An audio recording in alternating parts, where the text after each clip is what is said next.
Hey guys, welcome to my first Q&A video.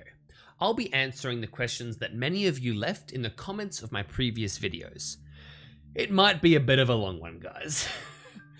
Question 1 is from both Amplifox and ooh la la la. Who's my favourite character to play as in Dreadhunger and why? Well, it has to be Navigator.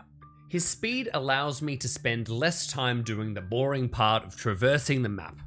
This is a big plus when trying to do things both quickly and discreetly as crew or Thrall. It's so satisfying closing that distance between you and a target and makes your melee attacks something to be feared as they're just relentless and don't go away.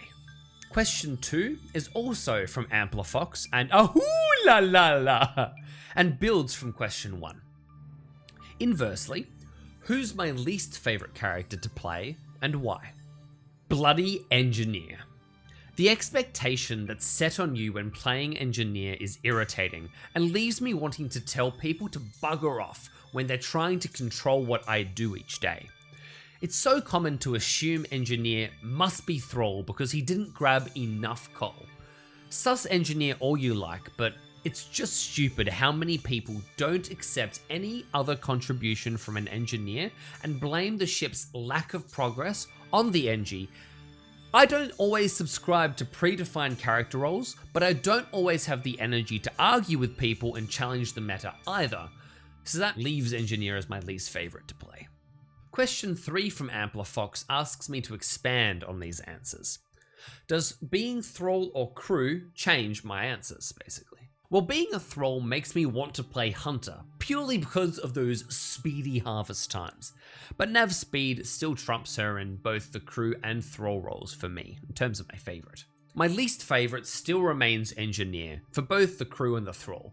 You're just in for a predictable game, one of two strats. Either grab all the coal or you don't, be trusted or not. And unless you're going to drop your barrel immediately and try to do something crazy or creative, you're just going to play a game that everyone's seen before as a Thrall or crewmate Engineer. Question 4 is from Alive. When do I usually play Dreadhunger and do I play with followers or not? I typically play in the mornings and early afternoons, Australian Eastern Standard Time. And yes, I do play with viewers. But I'll typically join whatever lobbies appeal to me, especially when I'm trying to attempt a strat from a past video, as players who know me won't fall for something that they saw me try in a video once. On my live stream though, it's much easier to play with me. Question 5 is from John App. How did I find out about Dreadhunger and what pushed me towards it? Well, Dreadhunger was brought to my attention by my best friend Trackstar. You might be familiar with his name. We started playing it around the time where Hunter's model was released last year. We played together and the natural competitiveness between us kept us playing. I guess we were trying to one-up and outplay the other with good Thrall and crewmate players. Another friend of mine joined us for a couple of months as well, and we played together and it was great fun learning and growing in the game, developing our understanding. Question 6 is from Symphony. What's the best way to enjoy Dreadhunger as a solo player? I wasn't sure if this meant how to enjoy Dreadhunger by learning to play it properly as a solo player, or just enjoying to play the game in general. So I answered it in both ways. When you first start, go into each game with the intent to learn something. It doesn't have to be anything in particular, but I'd suggest starting with learning the map you play on, or remembering coal and food locations, locating shelters with heat sources, and learning how to drive the ship or how to carry nitro without blowing it up. Just make sure you're keeping notes in your head on what you're doing and what fails. In these games, the results aren't so important as learning how to play Dreadhunger is. As you play, remember the names of strangers that you enjoyed playing with and add them as friends. This way, once you're at a competent skill and knowledge level, you'll be able and ready to play a proper game of Dreadhunger and be able to invite a few players that you know are going to be good to play with. As for just enjoying it when you're playing as a solo player in general, I'd suggest taking some time before you join a lobby to think up a Thrall strategy you want to play. Set up your spells and go into the game with the intent to try it. You'll be either A, getting Thrall and be able to try the strategy out, or B, get crew and let yourself relax and have fun until the next game starts. You could also come up with a crew strat to try up, but that's up to you really. This is what I enjoy most about Dreadhunger. The freedom to try crazy new strategies and the reward for making them work. Question 7 is from Shane Hides. Is Dreadhunger worth buying for a casual gamer? Yes and no. It's worth it if you're able to reliably play during Dreadhunger peak times, which will vary depending on where you live. But it's also a complicated game that requires the player to sink time into to fully understand and appreciate the game's depth. You can absolutely enjoy the game as a casual player, but you won't be able to reliably catch thralls or pull off crazy thrall plays without first understanding the nuances and player habits that are only learnt with time. I'd suggest buying Dreadhunger, trying it out, and seeing if you find yourself wanting to get better at the game. Otherwise, you could just be happy running around the Arctic with your friends until you all die 40 minutes later. Question 8 is a doozy from Alex. How would I improve the game of Dreadhunger? I've long had the idea of bringing in buried loot. This would be loot that requires a shovel to dig up, but it's not just strong boxes and skeletons, it's everything. It's coal, supply crates, doctor bags, ammo crates. I want to slow down early coal gathering and force the crew to nominate a player or two to craft a shovel. The shovel would then give the player access to resources that the others can't get, whilst also preserving loot for latecomers should players neglect to dig up certain resources. To be clear, there would still be normal resources everywhere, but some of it would be turned into buried resources. But if this was introduced, you couldn't keep the chaplain starting with a shovel. It's just far too strong to give him so much exclusive loot. So, the chaplain would no longer start with a shovel. Instead, it's replaced with a new item, the wooden cross. It would be a cleaver-sized wooden cross that swung at the rate of a spyglass to do 10 damage. It's craftable, costing 2 wood and 2 nails to create. The wooden cross cannot be stacked. It also has a secondary use. Attach the wooden cross to a totem, and it will affect the totem depending on whether you're a crewmate or a thrall. As a crew, attach the wooden cross to a thrall's totem to remove the totem's bonus for the thrall and turn it into an anti-totem of sorts. The anti-totem would instead remove 1 totem from the thrall's total. The thralls cannot drop below 0 totems though. But as a thrall, the wooden cross is turned upside down and creates a boosted totem. The boosted totem acts as 2 totems instead of 1. Once a cross is attached, it cannot be removed or replaced with a different variant. The totem can only be destroyed. I believe this would completely change how thralls build themselves up. Instead of looting 4 skeletons for 4 totems, they could loot 2 skeletons and make 2 crosses. This will help the thrall to gain access to a lot of totems without needing to suspiciously loot a bunch of skeletons. It will also influence where thralls choose to leave their totems, and whether they leave them with a cross or not. I'd imagine if you made a boosted totem, you'd want it to be somewhere safe.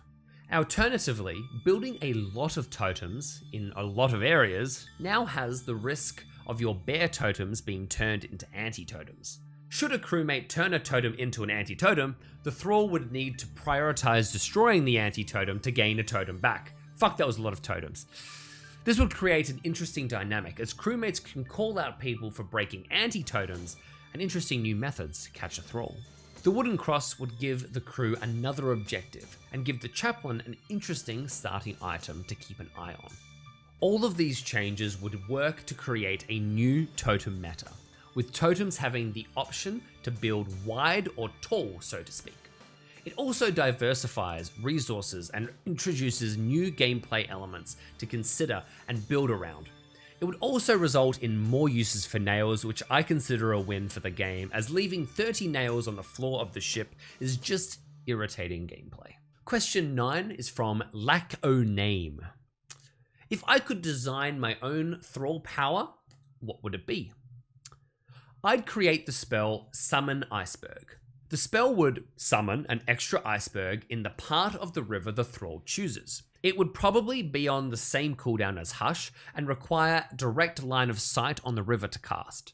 I'm not sure on the casting range yet, it had needed testing. You'd be able to clear players who didn't have line of sight on the river when an iceberg is summoned, and sus players who did have line of sight. The spell aims on giving the Thrall a way to damage the ship and slow it down through spell power. I don't think it'd be the most amazing groundbreaking spell, but I've always liked the idea and I think it has potential. The spell's introduction would put more emphasis on the captain's power too, especially if the Thralls run ahead and make a bit of a maze of icebergs to maneuver later in the map. Question 10 is a variant of question 9, also from Lacko Name. How would I rework an existing Thrall power? This one was interesting. I'm quite happy with all of the current spells, honestly, but I would like to give Doppelganger a bit of love. I'd give Doppelganger the ability to pull out the bone knife and cast spells whilst doppelgangered. Of course, it'd use up Thrall mana and be risky for when you return to your actual body. I'd also give doppelgangers the ability to end their doppel's life when they choose for maximum deception potential. I love doppel, but selling the fact a play was made by a real player is extremely difficult when you're stuck in the body of a doppel and can't kill yourself without making some sort of noise by being in a bear trap or jumping off a great height. Question 11 from Verdixtly continues on the theme of what I'd add to the game. If I could add another weapon type to the game, what would it be? I saw recently in the Dreadhunger Discord a suggestion I really quite liked. It was the addition of a slingshot. Ammunition would be rocks off the ground, and it would make for a good early alternative ranged weapon that fired weaker ranged shots. It'd be simple to craft, but I'm imagining about 10 to 12 damage per hit as a substitute. Whilst I love the idea of the slingshot, I'd actually choose to add the wooden cross as a new melee weapon, as it meant the idea that I'd crafted was being implemented, so yeah. Question 12 from the Schoolhouse Gamers branches into map design. Do I think the Expanse or approach needs to be reworked, and what changes would I make if so? Yes to both. Expanse is already being reworked, and I'm a part of the playtest team for it and have given my input in the playtest to help shape the new map. So I can't go into detail about what I'd like to see changed about the Expanse, as I'm stoked with the way it's currently looking, and I don't want to give away what changes are on their way to you guys. But the approach is fair game. The map needs to be opened up on the right-hand side. I'm thinking a good-sized cave system that has cracks from the roof that give light to the important areas. The map's river needs to be extended too in order to give the crew greater distance to cover. The major problem with the approach is the shorter distance to travel when compared to other maps, and how easy it is for the crew to source the coal that they need. This gives the Thralls a very narrow window of options in order to succeed on this map, and results in predictable coal throwing strategies and early PvP on the left hand side. By opening up the right hand side and creating a cave system, the crew would be more split up, as they need to go to the far left and to the far right cave system to gather coal. The caves would also give the Thralls another option for where they choose to go on day one to try and set their Thrall game up, so to speak. Finally, I'd remove most of the coal from along the starting island by the river. I'd also move the ship's starting point further to the left and repath the river to snake down the left-hand side of that starting sort of island area, and then snake round to the right and cut across to where the river is now. That would create an extra distance to travel and also even out where the coal needs to be gathered from. On the left-hand side is a decent distance, and on the right-hand side is also a decent distance, so it should be a more interesting map that way. It also repurposes a big dead zone that has really no purpose except to waste people's time running across ice on. Many of the coal pieces currently on the left-hand side would need to be moved to the cave system on the right too. Question 13 is from Arvitus. I think I'm getting that right. Where does the name Plumoe come from? I've always loved logical, solve whodunit type of games, even as a kid. One of my all-time favorites was a board game called Cluedo, or Clue for you weirdos in America. My favourite character in that game was Professor Plum, and I guess my 12-year-old brain added the O and the E to create Plumoe. Possibly to mimic the name Cluedo in some way, I really can't say it, but I do know that I used the name first when I made my account for Neopets back in like the 4th grade. So I've been using it for as long as I can remember. For some reason, the name is never taken on any websites, so that's always been a plus. Question 14 is a little different from Juice. How did I grow such a beautiful beard? Well, basically I focused really hard like this and went, and it just kind of grew. Keeping on with the more personal questions, question 15 from Toxic NG is, what is my favorite dish? I presume this means food? A good steak and chips is my favorite meal. Steak cooked on a char grill, and chips can be fries or just crispy or home cooked with a little bit of onion. Question 16 is from Wizard Lizard. Do I have a job besides YouTube? Or what have I done previously outside of YouTube if I'm not currently working? I currently don't have a job outside of YouTube. Being a YouTube and a streamer full-time has always been my goal. But it isn't exactly making enough money to be considered full-time at the moment, so to speak. I'm moving states early next year and will be looking for work ideally as a video editor. In the meantime, I'm sinking a lot of my time into pursuing YouTube without a second job taking time away from the channel, which is why I'm able to pump out such regular daily videos. Last year, I worked as a teacher assistant, Australian football goal umpire as well, and I was employed as the commentator for the Launceston Local City Council's League of Legends gaming tournament. Yes, you heard that right. They ran a League of Legends tournament in Launceston. But in all honesty, I'm currently largely supported by government payments, as I look for work whilst putting everything I have into growing this channel to one day support my life on its own. I take great pride in my work here on YouTube, but living off government payments week to week hurts. Knowing you are all loving what I do fuels me to keep pumping out great daily videos. It'd just be great to get the channel's view numbers up higher so I could get off the government payments and proudly say I'm a YouTuber and streamer for work, and that alone supports my life. Might have been a little too much information in that answer, but it's the honest truth. I hope you guys don't think less of me for it. I know it's not the best look for the brand. Question 17 is from Hoagie44. What did I spend my tournament winnings on? So far, it's gone towards the creation of my new banner and related chibis that's up on my YouTube channel and Twitch and things like that, as well as the creation of a new piece of background music that you're hearing behind this video. I've got an interesting video idea in the works as well at the moment that will dip into the winnings, but I can't say too much on that just yet. I'd also very much like to upgrade my gaming laptop to an actual PC that doesn't overheat when playing Dreadhunger in the future, so I've put some of the winnings away to go towards that down the road. Question 18 is from Toxic NG again. Am I going to be in future Dreadhunger tournaments? Yes, absolutely yes. I intend on entering any Dreadhunger tournaments that are hosted. I might also try my hand at commentating one down the road, though the prize for winning is definitely attracting me to playing in it instead of commentating. Question 19 is super duper thoughtful from Tren. Are there any plans for getting a PC for Eden, my partner? If so, how can we help? Well, Eden's dream is to become a zoologist and conservation biologist, and is currently working at a traineeship 5 days a week building up experience in the field. So whilst a new PC for her would be awesome, I doubt she'd realistically have much time to use it. But you can always support us by buying merch, donating to my Twitch streams, or any future monetary support options I set up. I know Eden will love that you were so thoughtful though. Now, back to some Dreadhunger questions. Question 20 from John App asks, how do I test things in Dreadhunger now that I can't start up my own lobbies? Basically, I just play public lobbies and try out any and all wacky strats there. It's annoying as fuck as I can't run through pathing options in a custom, and I risk the strategy being a complete flop in a proper game. I'm basically trialing everything to the public, completely untested. Question 21 is from local H-bar dealer. What is my thought process after getting out of the Brig?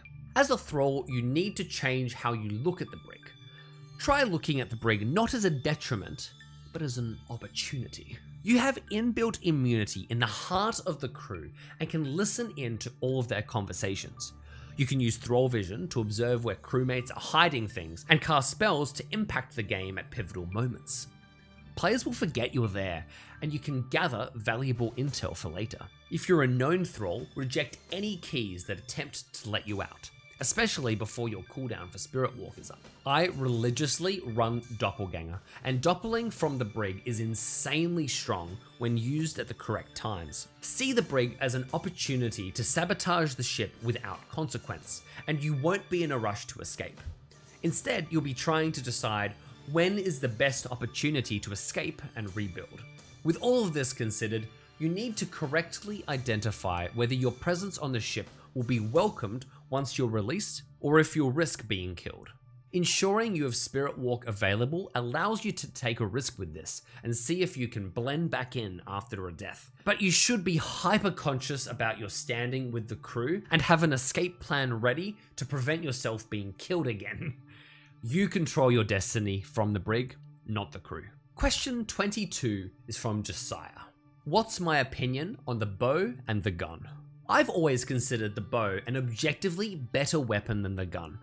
It's reliable to craft each game, it's easy to source ammo for, and excellent for PvE. It used to go toe to toe with the gun in PvP to the point where the gun was objectively worse in almost every way. The Marine's faster reload speed made him a bigger PvP threat with his gun, and the gun was a better ranged weapon for fights on the ship due to only needing to land one chunky hit before switching to a melee to finish a player off. Since the change on arrow return rate and altering the bow's aim, the bow feels much more like a second-rate ranged weapon now, especially for PvP. There are ways to preserve arrows, but they result in players taking more damage from cannibals and wolves, and could result in the player's death if even one mistake is made under pressure. Question 23, also from Josiah, follows on from this. Is the bow too weak now because of the aiming and 50% arrow return changes? I don't believe the bow is in a bad place. The bow is, and should be, weaker than the gun. The bow is reliable to make each game, and easy to source its required resources to craft. Guns are very much a maybe in terms of making it, except for the Marine of course. Bows don't break. Guns do. Bows' ammunition returns, at least some of it. Guns don't. Bow's range is good at short, medium, and long range. The flintlock pistol is only effective at short to medium range. The bow is still better than the gun in some ways, but the gun should be the better weapon. I see the bow's ideal place in the game as being a sort of old faithful that gives you a solid ranged weapon, but doesn't make you immune to damage forever. You should be at a disadvantage in a PvP fight with a bow against a gun user, and you shouldn't get every arrow back. It's a tough change, but it's left the bow in a good spot for good Dreadhunger games. It's not too weak, it just can't be used in the same way it was previously in other updates, and that's led players to believe it's weak. Players are failing when trying to use the bow in ways they previously could. Understanding your weapon's strengths is important, but understanding its limitations is even more important. I think a lot of players got a shock these last two bow nerfs, as the bow really didn't have any limitations previously, and they aren't sure how to use it now that it does. And finally, question 24 from Josiah concludes the trilogy. Is the gun now OP or seen too often? The gun isn't OP. It's a good ranged weapon with strong damage when used in close to medium range. It still sucks against PvE, it's unreliable to source, and it can't be used in extended fights.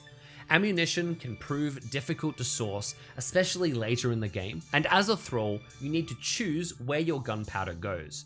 PvP for bullets, or ship damage with powder kegs and sabotages. Players are currently choosing to craft guns more often instead of sticking with the bow they'd already made. It results in more guns in more games, especially late game. This isn't a bad thing, it just means that you need to be more careful who you choose to fight as a Thrall. One positive from this matter is that with an increase on crewmate guns, there's also an increase with misuse of the gun to damage a fellow crew. Basically, if you blend in with the crew and frame someone successfully, there's a higher chance they'll be downed and possibly killed when people shoot them, instead of just whacking them with an axe. Let's break up those big questions with a few quick, sharp, personal ones. Question 25 is from Nathan. If I made a second channel, would it be Plumoe or Plumoe? I love this question. Plumoe is fun, but Plumoe is far too good not to use. I might just claim that account now, just in case. Question 26 from Keiko asks a very important question. What are my thoughts on pineapple on pizza? My answer is yes. Though I only ever order one of the 3 different pizza types that I enjoy, those being a pepperoni, a barbecue meat lovers, or a Hawaiian with a barbecue sauce base and added pepperoni. And question 27 from Remix asks, do I like plums? Yes, but I dislike eating my own kind, and whilst they might taste delicious, I won't go cannibal unless absolutely necessary.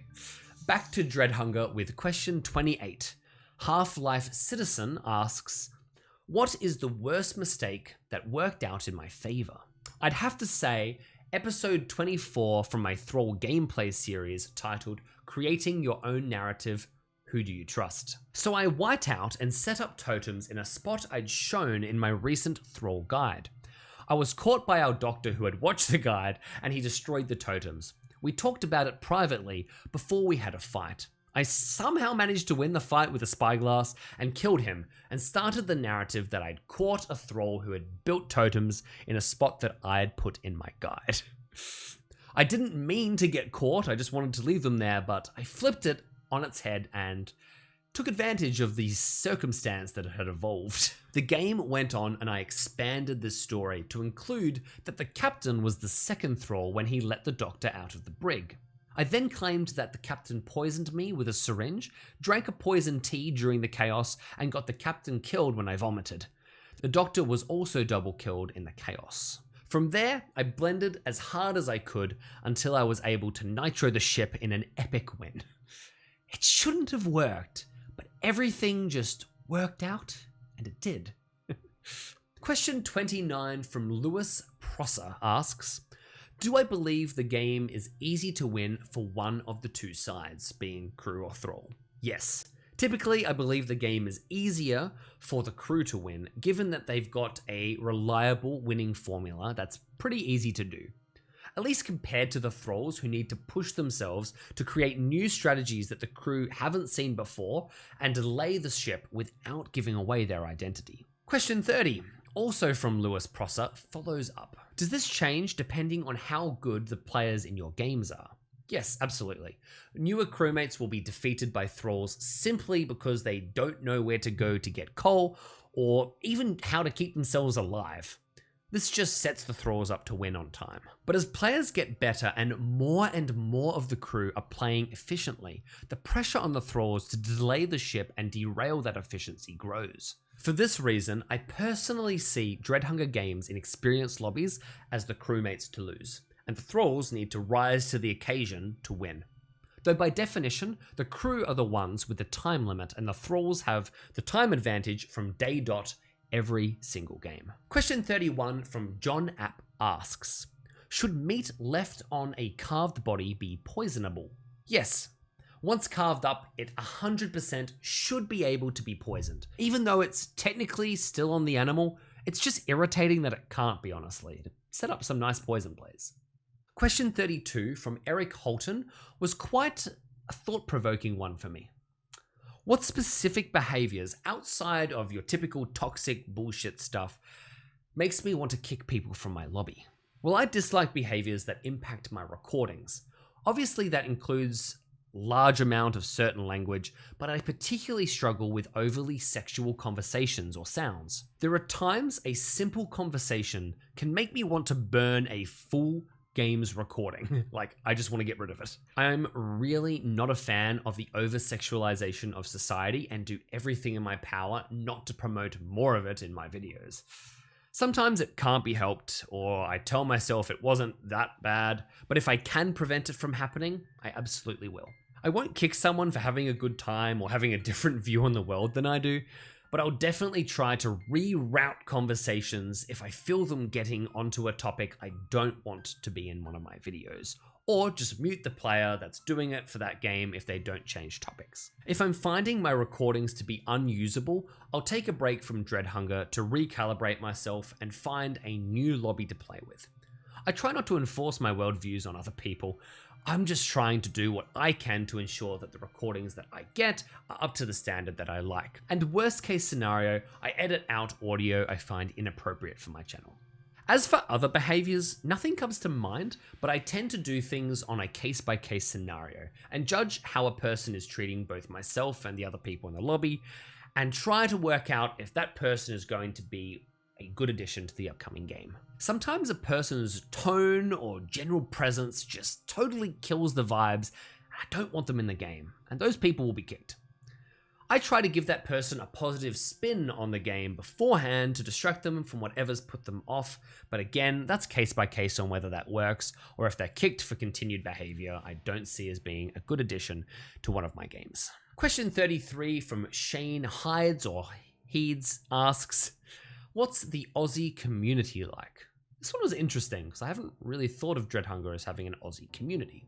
It's very much an international game. You'll very rarely have a lobby full of players from only one country. I've run into some fun, brilliant Aussies in Dreadhunger, but there aren't a whole lot of us. You need to play early in the mornings for the best lobbies as an Australian. Nighttime proves to be quieter, but there are some good European lobbies running. The Aussie afternoon is probably the quietest time for Dreadhunger, and you'll struggle to get a lobby of 8 quickly without inviting friends. Question 34 from Alive asks the difficult question of, what do I think about the English-speaking fanbase? Is it growing or shrinking? Honestly, lately, I think the English fanbase seems to be stabilizing after a large number of veterans all left the game for a variety of reasons. These people seem to come and go, leaving in anger or frustration and returning with a little hope from time to time that the game has improved since they last played. Negative reviews, especially from experienced players who loved the game but have written a scathing review because they aren't happy with how things have been handled or how some gameplay elements still exist, really hurt the game's chance of picking up new English-speaking players as well. Personal vendettas and blacklists also cause the fragmentation of English-speaking Dreadhunger lobbies. It can all sometimes feel like you're planning some big wedding and Uncle John won't sit next to Grandpa Joe because Joe killed him in a game of Dreadhunger 2 months ago where John thought Joe was a Thrall. And Auntie Susan isn't speaking to Auntie Jane at the moment because 4 months ago an incident happened where Jane stole Susan's shoe even though Susan had called dibs. It's all just bleh.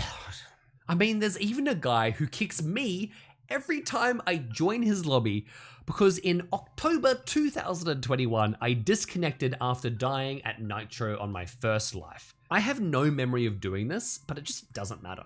People hold the stupidest vendettas in this game, and it often feels like player capacity for forgiveness is just like 0. Hell, I probably left that game because my partner had come home with groceries, or I was recording a scene for a video that was on a time-sensitive limit. But who cares? Grudges trump any kind of common sense, and it results in lobbies taking even longer to fill, as the host kicks perfectly capable players because they're on a blacklist over some petty or childish thing. Okay, rant over. Dreadhunger is a brilliant game. The biggest problem currently is that newer players aren't staying long enough to become experienced players. Many will play for a week or 2 and then move on to a new game. Maybe that's because there's not a Thrall tutorial, or they're struggling to learn the game, or it's just not for them. And that's fine, but you end up with big skill gaps in public lobbies, and those can be problematic. I expect the English community may grow over time again, as there's really no other game like Dreadhunger, and it's pretty darn good value for money. The priority is helping the regulars who have written negative reviews of Dreadhunger to remember why they love the game in the first place, and get those reviews rewritten. People will always focus on the things that make them upset, not the hundreds of things that they take for granted that make them happy over the hours and hours they've spent playing Dreadhunger. And the final question, question 35 from Alive, follows on from this. Is the current Dreadhunger roadmap helping or not? I think the two things on the current roadmap, the Expanse rework and ship customization, are exciting to look forward to, but it's disheartening to Dreadhunger regulars not to see any plans beyond that. There needs to be something exciting to look forward to going into 2023. Will we get a Halloween or Christmas event? I mean, there's so much potential with Christmas, given that Santa gives frickin' coal to naughty people.